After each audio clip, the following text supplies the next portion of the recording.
Hello friends, welcome to JNC. Friends, इस video में जो हमारे पास क्वेश्चन है उसमें हमें एक पैरेलल प्लेट कैपेसिटर दे रखा है। पैरेलल प्लेट कैपेसिटर दे रखा है जिसकी एक प्लेट पर चार्ज है प्लस क्यू और दूसरी पर चार्ज है माइनस क्यू, और दोनों प्लेट के बीच का जो मीडियम है वो एयर है, और दोनों ही प्लेट का जो एरिया है वो कैपिटल ए है, जो कि लार्ज एरिया है ना, जो कि लार्ज वैल्यू है। दोनों प्लेट के बीच की जो स्पेसिंग है वो इनिशियली स्मॉल डी है, और हमसे बोला गया है कि अगर जो प्लस क्यू वाली प्लेट है उसको फिक्स कर दें और माइनस क्यू वाली प्लेट को डी डिस्टेंस डिस्प्लेस करें, तो इस प्रोसेस में कितना वर्क डन रिक्वायर होगा। दोनों के बीच की स्पेसिंग को डबल करने में कितना वर्क डन रिक्वायर्ड होगा, इसे हमें कैलकुलेट करना है। तो फ्रेंड्स, पहले आप इस क्वेश्चन को अपने से ट्राई कर लीजिए, उसके बाद आ जाइए मेरे सॉल्यूशन पे।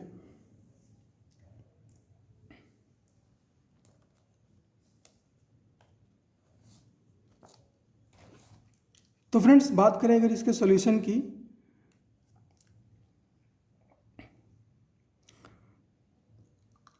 तो फ्रेंड्स वर्क डन की अगर हम बात करें तो वो हम पोटेंशियल एनर्जी से कैलकुलेट कर सकते हैं, क्योंकि जितना भी वर्क इस कैपेसिटर पे किया जाएगा, वो पोटेंशियल एनर्जी के फॉर्म में स्टोर हो जाएगा इस कैपेसिटर में। तो पोटेंशियल एनर्जी ऑफ कैपेसिटर जो होती है वो होती है क्यू स्क्वायर अपॉन टू सी। क्यू क्या है? क्यू है कैपेसिटर पे स्टोर्ड चार्ज, और सी क्या है? कैपेसिटेंस की वैल्यू। और फ्रेंड्स, पैरेलल प्लेट कैपेसिटर की अगर बात करें तो जो कैपेसिटेंस की वैल्यू आती है पैरेलल प्लेट कैपेसिटर में, जो कैपेसिटेंस की वैल्यू आती है वो आती है A epsilon not by D. जैसे कि यहाँ पे ए प्लेट का एरिया है और डी स्पेसिंग है और एप्सिलॉन नॉट मीडियम की परमिटिविटी है। तो सी की वैल्यू क्या आई है? A epsilon not divide by D.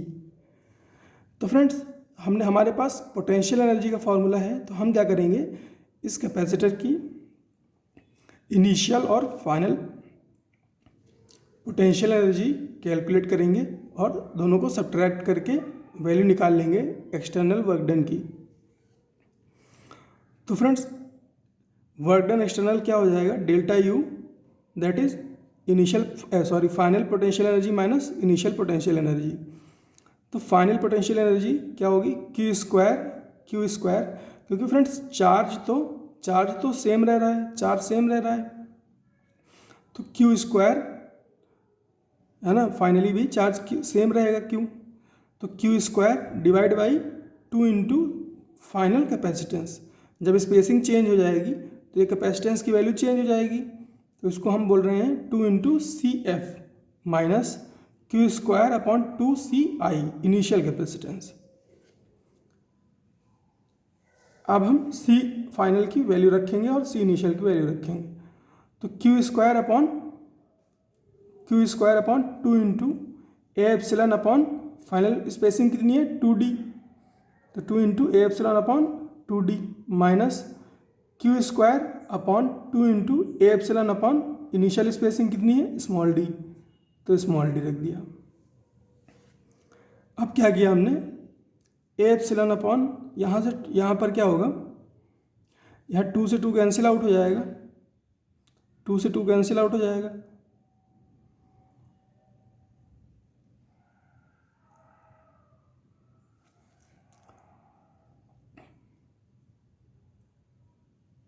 या कैंसिल आउट ना करें तो ज़्यादा अच्छा रहेगा। कैंसिल आउट नहीं करेंगे तो थोड़ा कैलकुलेशन ईजी हो जाएगी। तो हम क्या करेंगे, 2a epsilon upon D Q square, 2a epsilon upon D को कॉमन ले लेंगे, है ना, तो Q square upon 2 epsilon not a by D को हमने कॉमन ले लिया। तो जो ये वाला डी है ये क्या लिखा हुआ है? ये लिखा है 1/1/2, यही तो लिखा है, तो ये टू ऊपर चला जाएगा, और यहाँ पे तो ये 1 हो जाएगा क्योंकि ये पूरा ही कॉमन चला गया बाहर, तो अपने पास आ जाएगा 2 - 1 है ना, तो यही है यहाँ पर 2 - 1। अब क्या होगा, अब ये स्मॉल डी ऊपर चला गया, ये स्मॉल डी ऊपर चला गया, तो क्या हो गया Q² D और नीचे 2 एप्सिलॉन नॉट A और ये 2 - 1 1। तो एक्सटर्नल वर्क डन कितना हो गया required, Q² small d upon 2 epsilon not A, इतना वर्क डन रिक्वायर्ड होगा। अब फ्रेंड्स ये तो हो गया पोटेंशियल एनर्जी से वर्क डन की वैल्यू कैलकुलेट करने का तरीका। अब इसका एक और तरीका है, तरीका क्या है फ्रेंड्स कि electric field at 2 due to 1, electric field at 2 due to 1 कितनी होगी, 2 पर 1 की वजह से कितनी इलेक्ट्रिक फील्ड होगी। फ्रेंड्स लॉन्ग चार्ज शीट की वजह से इलेक्ट्रिक फील्ड होती है ना, किसी पॉइंट पर, जैसे लॉन्ग चार्ज शीट है तो इसकी वजह से किसी पॉइंट पर इलेक्ट्रिक फील्ड होती है sigma upon 2 epsilon, sigma upon 2 epsilon. तो यहाँ पे मैंने बोला था कि लार्ज सरफेस एरिया है ना, लार्ज सरफेस एरिया है, तो क्या होगा 2 की वजह से 1 पर इलेक्ट्रिक फील्ड कितनी होगी, सिग्मा अपॉन 2 एप्सिलॉन। सिग्मा क्या है, surface charge density, surface charge density sigma, sigma की वैल्यू कितनी होगी Q/A, तो सब्स्टिट्यूट कर देते हैं, Q/2 एप्सिलॉन नॉट A हो गया। तो फोर्स कितना लगेगा, force on 2 due to this electric field कितना हो जाएगा, फोर्स क्या होता है Q/E, तो Q है ना, Q, इसी में Q मल्टीप्लाई हो जाएगा upon 2A epsilon not, value कितनी होगी Q² upon 2A epsilon naught. तो F external is equal to F electrical है ना, जितना इस फोर्स से अट्रैक्ट कर रहा है ना, जिस फोर्स से ये 1 2 को अट्रैक्ट कर रही है उतना ही एक्सटर्नल फोर्स लगा करके इसको खींचना पड़ेगा, उतना ही फोर्स लगा करके 2 को खींचना पड़ेगा।